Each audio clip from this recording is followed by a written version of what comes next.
बेहद की परम शांति। सभी व्यूअर्स को बेहद की परम शांति। श्रीमद् भगवत गीता के 8वें अध्याय के 20वें श्लोक में भगवान कहते हैं, परस्तस्मातु भावनन्यो अव्यक्त्यो अव्यक्ता सनातनः यह स सर्वेषु भूतेषु नश्यत्सु न विनश्यति। अर्थात उस अव्यक्त ब्रह्मा के सूक्ष्म शरीर से अन्य विलक्षण अनादि अत्यंत श्रेष्ठ भावरूप जो अव्यक्त ईश्वर हैं वह संपूर्ण प्राणियों के नष्ट होने पर भी नष्ट नहीं होता।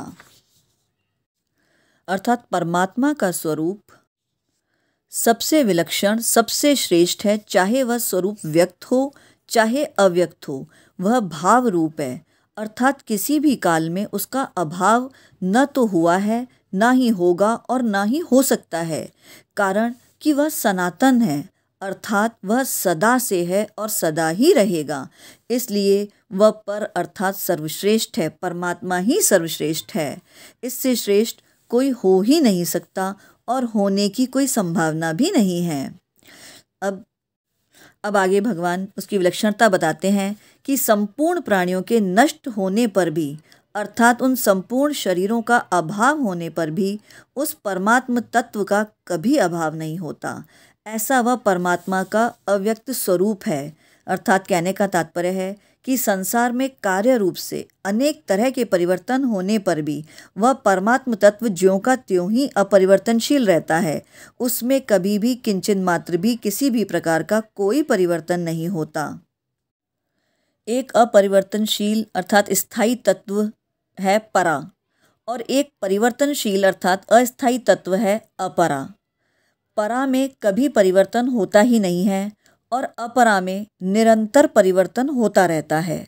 अपरा कभी परिवर्तन के बिना रह ही नहीं सकती। सर्ग और प्रलय में तो परिवर्तन होता ही रहता है, महासर्ग और महाप्रलय में भी परिवर्तन होता रहता है, तो ये सभी अपरा के अंतर्गत आती हैं। अगर परा और अपरा दोनों ही तत्व अपरिवर्तनशील हों तो भी जन्म मरण मिट जाएगा, अथवा दोनों ही परिवर्तनशील हों तो जन्म मरण मिट जाएगा। अर्थात यहाँ कहने का तात्पर्य है कि परा और अपरा इन दोनों के अंतर को बताया गया है। परा स्थायी है इसीलिए अपरिवर्तनशील है और अपरा परिवर्तनशील है।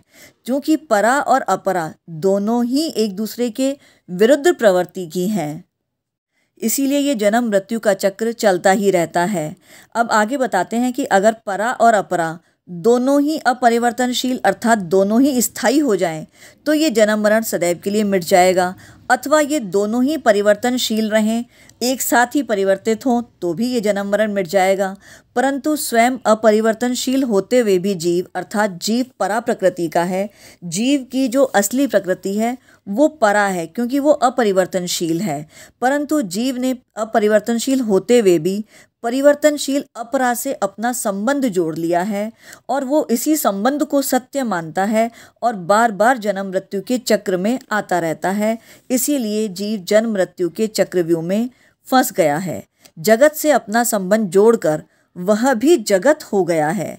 जैसे कोई चलती हुई गाड़ी में बैठकर चल पड़े और उसे अपने लक्ष्य का पता ही नहीं है तो उस गाड़ी के अंदर घूमता ही रहेगा और अपने गंतव्य तक कभी भी नहीं पहुंच पाएगा। ठीक इसी प्रकार से परिवर्तनशील संसार को पकड़कर जीव भी परिवर्तनशील बन गया है और अनेक योनियों में भटकने लग गया है। बार बार अलग अलग योनियों में जन्म लेता है और मृत्यु को प्राप्त होता है, परंतु अपने असली गंतव्य अपने असली लक्ष्य तक नहीं पहुंच पाता।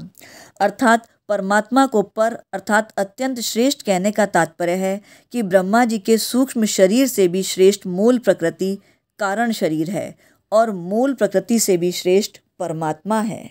और मनुष्य जीवन के इस सुअवसर का असली लक्ष्य उस सर्वश्रेष्ठ परमात्मा की प्राप्ति ही है।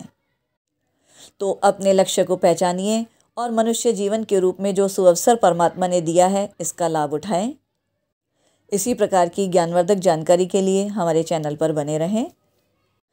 उम्मीद करते हैं ये वीडियो आपको अच्छा लगा होगा। वीडियो को पूरा देखने के लिए सभी व्यूअर्स का बेहद का परम धन्यवाद। बेहद की परम शांति।